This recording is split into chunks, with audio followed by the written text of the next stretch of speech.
आप लोग देख रहे होंगे उत्तक, एक ज्ञान बिंदु जीएस एकेडमी का नोट्स है। इससे पहले हम लोग सेल का चैप्टर किए थे। सेल का सब्जेक्टिव और ऑब्जेक्टिव देखे थे, जो बिहार दरोगा, बिहार पुलिस और बिहार एसएससी और बहुत सारे जो एग्जाम होने वाली है उसके लिए बहुत इंपॉर्टेंट है। तो चलिए हम लोग उत्तक देखते हैं। उत्तक का पूरा नोट्स देखेंगे, इसके बाद इसका ऑब्जेक्टिव देखेंगे। तो चलिए स्टार्ट करते हैं। देखिए, उत्तक समान आकार के कोशिकाओं का समूह जो आपस में मिलकर एक समान कार्य करते हैं, उत्तक कहलाते हैं। उत्तक कोशिका का समूह है। उत्तक कोशिका का समूह है। एक उत्तक की सभी कोशिका आकार, कार्य और उत्पत्ति में समान होती है। पौधा तथा जंतु की कोशिका लगभग समान होते हैं, परंतु पौधा तथा जंतु के उत्तक अलग अलग होते हैं। देखिए, पौधा और जंतु की कोशिका जो है समान होते हैं, लेकिन उत्तक जो है अलग अलग होते हैं। पादप उत्तक, प्लांट टिश्यू। देखिए, पौधों को उत्तक के कोशिकाओं के विभाजन क्षमता के आधार पर दो भागों में बांटा गया है। पहला भाग है विभाज्योतिक उत्तक और दूसरा है अस्थायी उत्तक। तो देखिए, विभाज्योतिक उत्तक, इसके बारे में जानते हैं। यह उत्तक ऐसी कोशिका की बनी होती है जिनमें विभाजन की क्षमता होती है। उत्तक की कोशिका गोल, अंडाकार और बहुभुज होता है। विभाज्योतिक उत्तक जो होती है विभाजन की क्षमता होती है, और उत्तक की जो कोशिकाएं हैं गोल होती है, अंडाकार और बहुभुज होता है। इस उत्तक के कोशिका के बीच खाली जगह नहीं होता है। कोशिका द्रव प्रचुर मात्रा में भरी रहती है, परंतु इन कोशिका में रिक्तिकता छोटी होती है अथवा नहीं होती है। स्थिति के आधार पर विभाज्योतिकी उत्तक को तीन भागों में बांटा गया है। देखिए, पहला भाग है शीर्षस्थ विभाज्योतिकी। ये क्या है? यह उत्तक तने के अग्र भाग में रहते हैं। इस उत्तक में विभाजन की फलस्वरूप भी पौधा लंबाई में बढ़ते हैं। पौधा की लंबाई बढ़ना प्राथमिक वृद्धि कहलाता है, प्राइमरी ग्रोथ कहलाता है। ठीक। दूसरा है पार्श्व विभाज्योतिकी। ये उत्तक तने और जड़ों के किनारे में होते हैं। ये जो उत्तक होते हैं जड़ों एवं किनारों में होते हैं। इस उत्तक में विभाजन के फलस्वरूप पौधे का मोटाई बढ़ता है, और इसमें क्या लंबाई बढ़ता था? शीर्षस्थ विभाज्योतिकी में लंबाई बढ़ता था, और इसमें क्या बढ़ता है? मोटाई बढ़ता है। पार्श्व विभाज्योतिकी में पौधे का मोटाई बढ़ना द्वितीयक वृद्धि कहलाता है। पार्श्व विभाज्योतिकी उत्तक को कैवियम भी कहते हैं। तीसरा अंतर्वेशी विभाज्योतिकी। ये शीर्षस्थ विभाज्योतिकी उत्तक के भी भाग है जो वृद्धि होने के कारण अग्रभाग से हट जाता है। ये जो है शीर्षस्थ विभाज्योतिकी का ही भाग है जो वृद्धि होने के कारण अग्रभाग से हट जाता है। यह उत्तक प्रायः पत्तियों के आधार पर तनों के पर्व तथा पर्व संधि के पास पाए जाते हैं। यह उत्तक शीघ्र ही अस्थायी उत्तक में बदल जाता है, और यह उत्तक जो है शीघ्र ही अस्थायी उत्तक में बदल जाता है। अब देखिए, दूसरा है अस्थायी उत्तक। हम लोग देखें, उत्तक को दो भाग में बांटा गया है। दूसरा, पहला था विभाज्योतिकी उत्तक और दूसरा है अस्थायी उत्तक। तो देखिए, अस्थायी उत्तक क्या है? विभाज्योतिकी उत्तक की कोशिकाएं लगातार विभाजित होकर अस्थायी उत्तक बनाता है। यानी विभाज्योतिकी उत्तक ही लगातार जो विभाजित होकर जो अस्थायी उत्तक बनाता है, मतलब उसी का उत्तक बनाता है। विभाज्योतिकी उत्तक ही अस्थायी उत्तक बनता है। अस्थायी उत्तक दो प्रकार के होते हैं। पहला साधारण अस्थायी उत्तक तथा दूसरा है जटिल अस्थायी उत्तक। देखिए, साधारण अस्थायी उत्तक क्या होता है? इस उत्तक के समान आकार के कोशिका पाए जाते हैं तथा सभी कोशिका मिलकर समान कार्य करती है। इस उत्तक के समान आकार के कोशिकाएं पाए जाते हैं और सभी जो कोशिकाएं हैं मिलकर समान कार्य करते हैं। साधारण अस्थायी उत्तक तीन प्रकार के होते हैं। जो साधारण अस्थायी उत्तक है तीन प्रकार के होते हैं। पहला है मृदुतक, जिसको बोलते हैं पेरेनकाइमा उत्तक। ये क्या है? जीवित कोशिका का बना होता है। ये पेरेनकाइमा जीवित कोशिका का बना होता है। इस उत्तक की कोशिका प्रायः गोलाकार, अंडाकार और बहुभुज होता है। इन उत्तक के कोशिका के बीच खाली स्थान पाए जाते हैं। इसमें खाली स्थान पाए जाते हैं। यह उत्तक पौधों के सभी कोमल भाग में पाए जाते हैं। यह उत्तक जाइलम और फ्लोएम के निर्माण में भी भाग लेते हैं। ये जो उत्तक है पेरेनकाइमा, वो जाइलम और फ्लोएम के निर्माण में भी भाग लेते हैं। इस ऊतक का प्रधान कार्य भोज पदार्थ का जमा करके रखना, भोज पदार्थ को जमा करके रखना। और जाइलम फ्लोएम के निर्माण में भी भाग लेता है पेरेन्काइमा। देखिए कुछ पेरेन्काइमा ऊतक में क्लोरोप्लास्ट भी पाए जाते हैं, कुछ में क्लोरोप्लास्ट भी पाए जाते हैं, जिसके कारण ये ऊतक पौधों में प्रकाश संश्लेषण भी करते हैं। जिसे पेरेन्काइमा ऊतक में क्लोरोप्लास्ट रहता है उसे हरित ऊतक कहते हैं। जिस पेरेन्काइमा ऊतक में क्लोरोप्लास्ट रहता है उसे हम लोग क्या कहते हैं, तो हरित ऊतक कहते हैं। जलीय पौधा का पेरेन्काइमा ऊतक वायु तक में बदल जाता है, वायु तक जलीय पौधों को तैरने में मदद करता है। ठीक, ये हो गया। दूसरा है स्थूल कोण ऊतक। देखिए स्थूल कोण ऊतक क्या है, यह ऊतक भी जीवित कोशिकाओं का बना होता है, ये भी जीवित कोशिकाओं का बना होता है, लेकिन कोशिकाओं के बीच खाली स्थान बहुत कम होता है, बहुत कम होता है पेरेन्काइमा में। देखिए कि उसमें खाली स्थान होता है, इसमें बहुत कम होता है। अब देखिए इस ऊतक की कोशिका लंबी, गोलाकार, अनियमित ढंग से कोनों पर मोटी होती है। इसमें क्या होता है कि इस ऊतक की जो कोशिका होती है लंबी होती है, गोल होती है, अनियमित ढंग से कोनों पर मोटी होती है। सेलुलोज की अधिकता के कारण इस कोशिका की कोशिका भित्ति मोटी होती है। इसमें क्या होता है कि सेलुलोज अधिकता होती है, इसी के कारण कोशिका की जो कोशिका भित्ति होती है मोटी होती है। यह ऊतक केवल कमजोर पौधों में ही पाए जाते हैं, और ये कमजोर पौधों में पाए जाते हैं। स्थूल कोण ऊतक पौधों को प्रत्यास्थता प्रदान करते हैं, बड़े वृक्षों में इस ऊतक का अभाव रहता है और बड़े वृक्ष में नहीं पाया जाता है। कभी कभी इस ऊतक में हरित लवक भी पाए जाते हैं, जिससे कुछ मात्रा में यह प्रकाश संश्लेषण द्वारा भोजन तैयार करते हैं। ये था स्थूल कोण ऊतक। अब देखते हैं तीसरा है ढिंड ऊतक। ये क्या है, यह ऊतक मृत कोशिका के बने होते हैं। देखिए ये मृत कोशिका के बने होते हैं, ये मृत कोशिका के बने होते हैं। इस ऊतक की कोशिका लंबी, संकरी तथा मोटी कोशिका भित्ति वाले होते हैं। इस ऊतक की कोशिका के बीच कोई खाली जगह नहीं होता, इसमें कोई खाली जगह नहीं होता है। इस ऊतक की कोशिकाओं में लिग्निन नामक रसायन पाया जाता है। इस ऊतक की कोशिकाओं में लिग्निन नामक रसायन पाया जाता है। यह रसायन कोशिका को काफी मजबूत बना देता है। यह ऊतक बीज तथा फलों के ऊपर मजबूत आवरण बनाते हैं। ये जो ऊतक है क्या करता है कि बीज तथा फलों के ऊपर मजबूत आवरण बनाते हैं। पौधों से प्राप्त जैसे जूट, सनई, पटवा, ढिंड ऊतक है। ये सब क्या है, ढिंड ऊतक है, ढिंड ऊतक है। यह ऊतक पौधों को यांत्रिक सहायता पहुंचाते हैं। ये जो ऊतक है ना ढिंड ऊतक, ये क्या करता है, यांत्रिक सहायता पहुंचाते हैं तथा पौधा के आंतरिक भाग को सुरक्षा देते हैं, और पौधा के आंतरिक भाग को सुरक्षा देते हैं। दूसरा है क्या, जटिल ऊतक। ये क्या होता है, देखिए जटिल ऊतक विभिन्न आकार की कोशिका के बने होते हैं, परंतु सभी कोशिका एक इकाई के रूप में कार्य करते हैं। जटिल ऊतक दो प्रकार के होते हैं, एक जाइलम और दूसरा फ्लोएम होता है। जाइलम और फ्लोएम। देखिए जाइलम क्या है, जाइलम ऊतक चार प्रकार के कोशिकाओं का बना होता है। जाइलम ऊतक जो है चार प्रकार के कोशिकाओं से बना होता है। जाइलम ऊतक पूरे पौधे में पाया जाता है, और जाइलम जो है जो पूरे पौधे में पाया जाता है, जिसका सर्व प्रमुख काम जल का संवहन करना। इसका प्रमुख, जाइलम का प्रमुख काम है जल का संवहन करना। इसके अलावा जाइलम पौधों को यांत्रिक सहायता देता है, और यांत्रिक सहायता भी देता है जाइलम, तथा भोजन संग्रह भी करता है, और भोजन संग्रह भी करता है।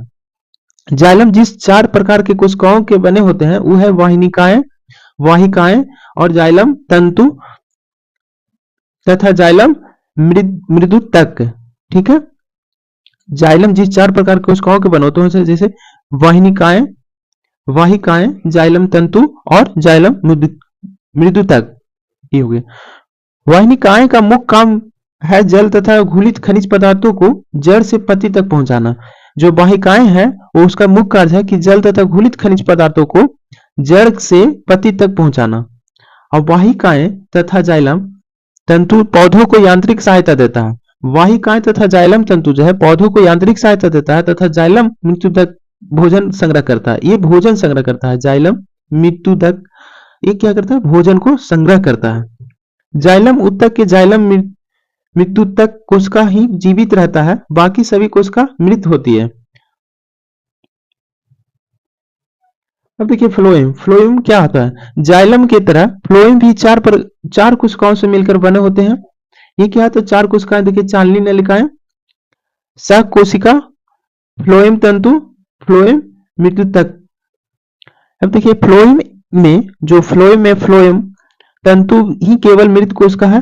फ्लोएम तंतु ही केवल मृत कोश का है, बाकी सभी जीवित है। इसमें फ्लोएम तंतु ही मृत कोश का है, बाकी सारे जीवित है। फ्लोएम ऊतक जाइलम के साथ साथ पौधों को संपूर्ण भाग में पाए जाते हैं। इसका मुख्य कार्य है पत्तियों द्वारा तैयार भोजन पौधों के सभी भागों में पहुंचाता है। इसका मुख्य कार्य था फ्लोएम का, तो पत्तियों द्वारा तैयार भोजन पौधों के सभी भागों में पहुंचाता है। पौधा का रक्षी ऊतक प्रोटेक्टिव टिश्यू। रक्षी ऊतक के अंतर्गत बृहत्वजा तथा कॉर्क आते हैं। रक्षी ऊतक के अंतर्गत बृहत्वजा और कॉर्क आते हैं। देखिए बृहत्वजा क्या होता है? एपिडर्मिस की कोशिका पौधों के सभी भाग जैसे जड़ हो गया, तना हो गया, पत्ती हो गया की रक्षा करता है। यह ऊतक पौधों को जल हानि, परजीवी, कवकों के प्रवेश तथा विभिन्न प्रकार के आघातों से बचाता है। मरुस्थलीय पौधों को एपिडर्मिस में क्यूटिन नामक जल अवरोधक रसायन पदार्थ बनाता है जो पौधों में जल हानि को रोकता है। जड़ों को एपिडर्मिस के मूल रूप में पाए जाते हैं जो भूमि से जल एवं खनिज लवणों को अवशोषित करते हैं। ये था एपिडर्मिस का। अब देखिए कोर क्या है? समय के साथ साथ जब जड़ तथा तना पुराने होते जाते हैं तब तने के एपिडर्मिस का स्थान पर कोर कैवियम आ जाता है। यह कोर कैवियम की कोशिका विभाजित होकर कॉर्क यानी छाल का निर्माण करता है। कोर के सभी कोशिका मृत होती है और जो कोर के सभी कोशिका जो होते हैं मृत होती है। कोर का मुख्य काम है पौधों को सुरक्षा देना। कॉर्क में सुबेरिन नामक रसायन होता है। कॉर्क में कौन से रसायन होता है? तो सुबेरिन नामक रसायन रहता है जिसके कारण कॉर्क से होकर जल एवं गैस नहीं जा सकता है। कॉर्क का इस्तेमाल बोतल के कॉर्क बनाने में, खेल का सामान बनाने में व्यापारिक कॉर्क क्वेकर्स सुबेरिन नामक पौधे से प्राप्त होता है। देखिए वार्षिक विलय। विभिन्न ऋतुओं में मौसम बदलने के कारण कैवियम की सक्रियता में परिवर्तन होता है। इस कारण पौधों में स्पष्ट वार्षिक विलय का निर्माण होता है। वार्षिक विलय पौधे के 1 वर्ष की वृद्धि का दर्शाता है। जो वार्षिक विलय होता है पौधों के 1 वर्ष की वृद्धि को दर्शाता है।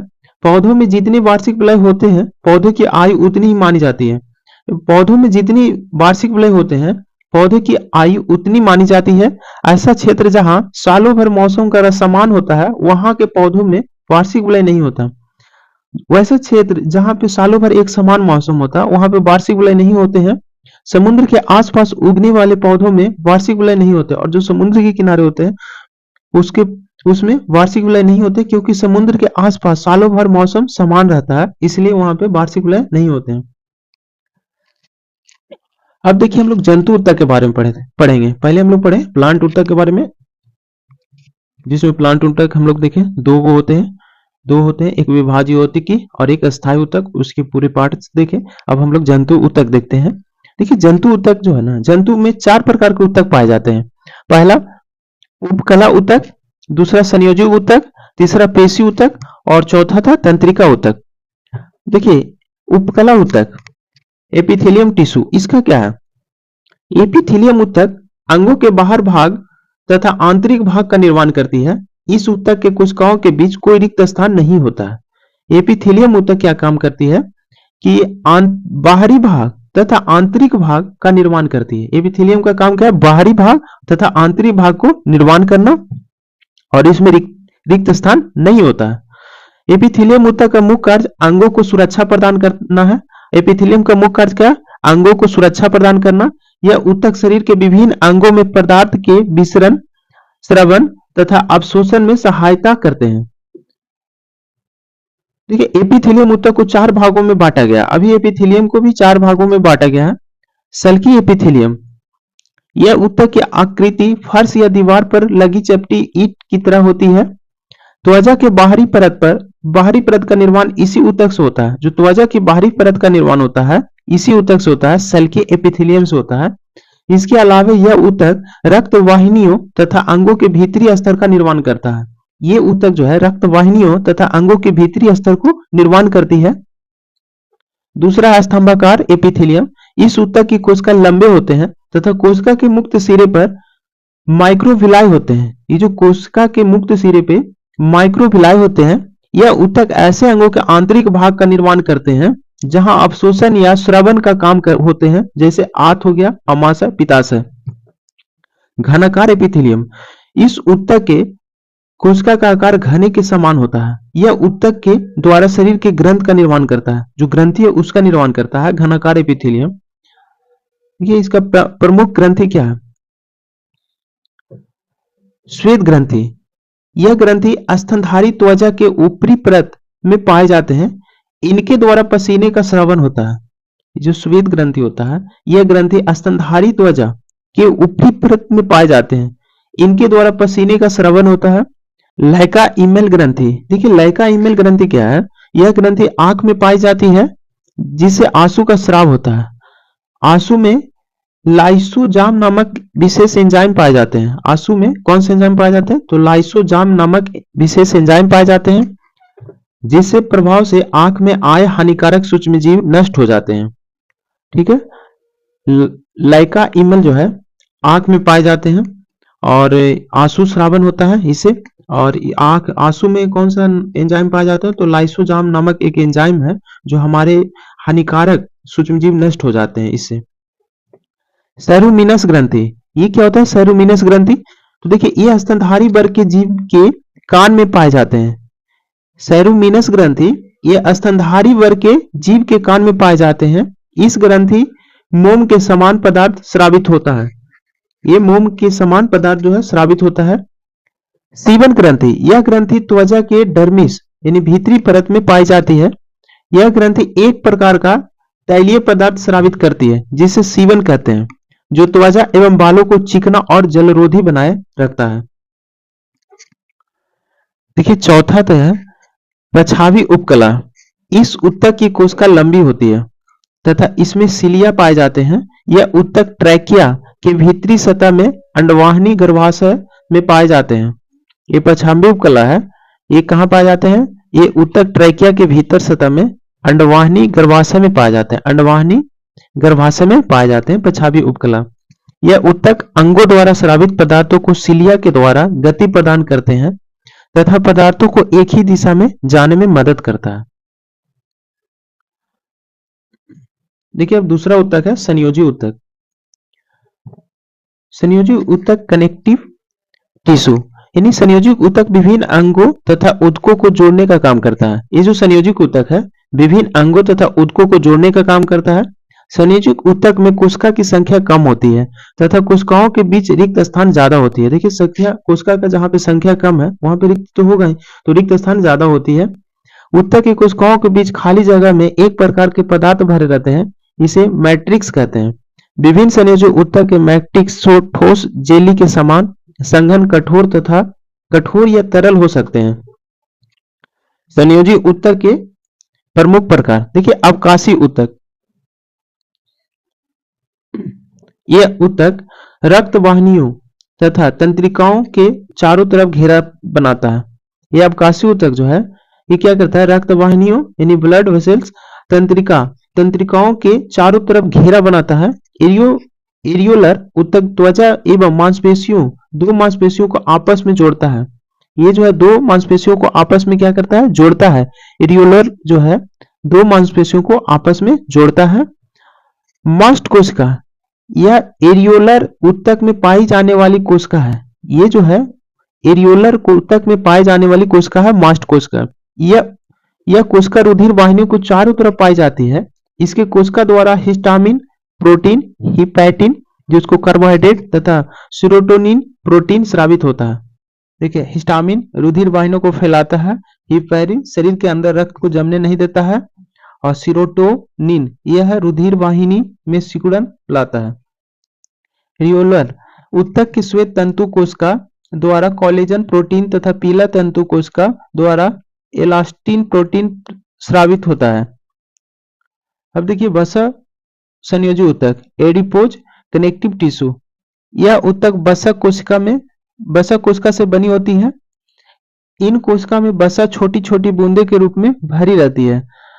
यह ऊतक वसा को संचित करके रखता है। यह शरीर के ताप को बनाए रखता है। शरीर के वसा कोशिका के अधिकता से मोटापा का सामना करना पड़ता है। कंडरा जिसको टेंडर बोलते हैं, यह संयोजी ऊतक मांसपेशियों को अस्थि से दूसरी मांसपेशी से जोड़ता है। ये जो टेंडर है यह संयोजी ऊतक मांसपेशी को अस्थि से या दूसरी मांसपेशी से जोड़ता है। यह ऊतक अत्यधिक मजबूत तथा आंशिक लचीले होते हैं। स्नायु, यह ऊतक हड्डियों को दूसरे हड्डियों से जोड़ता है। लिगामेंट जिसको बोलते हैं, यह ऊतक हड्डियों को दूसरी हड्डियों से जोड़ता है। यह ऊतक अत्यधिक मजबूत एवं लचीले होते हैं। उपास्थि ऊतक कार्टिलेज, यह ऊतक कॉन्ड्रियोब्लास्ट कोशिका से बने होते हैं तथा इन कोशिकाओं के बीच रिक्त स्थान में कॉन्ड्रिन प्रोटीन पाया जाता है। उपास्थि अस्थि के जोड़ को चिकना बनाता है। ये ऊतक ब्राह्मकर्ण, नाक, श्वास नली, स्टर्नम जैसे अंगों में पाए जाते हैं। देखिए अस्थि जिसको बोन बोलते हैं, यह काफी मजबूत संयोजी ऊतक है क्योंकि इस ऊतक के मैट्रिक्स कैल्शियम तथा फास्फोरस लवण से बना होता है। अस्थि के मैट्रिक्स के ओसिन नामक प्रोटीन होता है। अस्थि के मैट्रिक्स में ओसिन नामक प्रोटीन होता है। लंबी तथा मोटी अस्थि के बीच एक गुहा होता है जिसे मज्जा गुहा कहते हैं। मज्जा गुहा में जब एडिपोज ऊतक यानी वसा ऊतक भरा रहता है तो उस मज्जा गुहा को अस्थि मज्जा कहते हैं। अस्थि मज्जा दो तरह के होते हैं। अस्थि के शीर्ष भाग में लाल अस्थि मज्जा तथा बीच वाले भाग में पीली अस्थि मज्जा पाई जाती है। लाल अस्थि मज्जा में आरबीसी, लाल रक्तकण तथा पीली अस्थि मज्जा में डब्ल्यूबीसी श्वेत रक्त का निर्माण होता है। स्तनधारी वर्ग के जीवों के अस्थि में अनेक नली समान रचना होता है जिसे हाइवर्सियन नलिका कहते हैं। हाइवर्सियन नलिका की उपस्थिति स्तनधारी वर्ग के विशेष लक्षण है। अब देखिए रक्त जिसको ब्लड बोलते हैं, रक्त तरल संयोजी ऊतक है क्योंकि इस ऊतक के मैट्रिक्स जो है ठोस ना होकर तरल रूप में रहते हैं। रक्त के तरल भाग में यह मैट्रिक्स को प्लाज्मा कहते हैं तथा प्लाज्मा रक्त कोशिका में तैरती रहती है। रक्त का 50% भाग प्लाज्मा का बना होता है, शेष 45% भाग रुधिर कोशिका होता है। प्लाज्मा का 90% भाग जल से बना होता है, शेष 7% प्रोटीन तथा कार्बनिक एवं अकार्बनिक पदार्थ से होते हैं। रक्त में 3 प्रकार की कोशिका होती है। देखिए लाल रक्तकण, श्वेत रक्तकण और प्लेटलेट्स 3 प्रकार के होते हैं। लसिका, लसिका रक्त के समान ही तरल संयोजी ऊतक है। लसिका जो है ना रक्त के समान ही तरल संयोजी ऊतक है। लसिका में केवल श्वेत रक्त कण डब्ल्यूबीसी होते हैं। इसमें लाल रक्त कण तथा प्लेटलेट्स का अभाव होता है। लसिका की कोशिका एंटीबॉडी बनाते हैं जो जीवाणु तथा अन्य सूक्ष्म जीवों के संक्रमण को रोकता है। लसिका द्वारा कम मात्रा में पोषक पदार्थ का भी परिवहन होता है। मैस्कुलर टिश्यू जिसको बोलते हैं पेशी ऊतक, इस ऊतक की कोशिका लंबी लंबी होती है तथा इन कोशिका में एक प्रकार के तरल पदार्थ भरे रहते हैं। इस तरल पदार्थ को सर्कोप्लाज्मा कहते हैं। यह ऊतक का मुख्य काम जीवों को प्रचलन में मदद करना। पेशी ऊतक 3 प्रकार के होते हैं। आरेखीय, अनैच्छिक पेशी, इस पेशी में होने वाला संकुचन एवं प्रसार जंतु की इच्छा के अधीन नहीं होता है। यही कारण है कि इस पेशी को अनैच्छिक पेशी कहते हैं। यह पेशी मुख्य रूप से नेत्र के आइरिस में, वृषण में, मूत्रवाहिनी तथा मूत्राशय में, रक्तवाहिनी में पाई जाती है। रेखीय पेशी या ऐच्छिक पेशी, यह पेशी जीव के कंकाल से जुड़ी होती है तथा इनमें प्रसार तथा संकुचन जीवों की इच्छा के अनुरूप होता है। यह पेशी शरीर के बाहु, पैर, गर्दन आदि में पाई जाती है एवं इस पेशी का कुल भार शरीर के कुल भार का 25% मतलब 50% होता है। हृदय पेशी, हृदय का निर्माण करने वाले पेशी को कार्डियक पेशी कहते हैं। हृदय पेशी की रचना रेखित पेशी के समान होता है।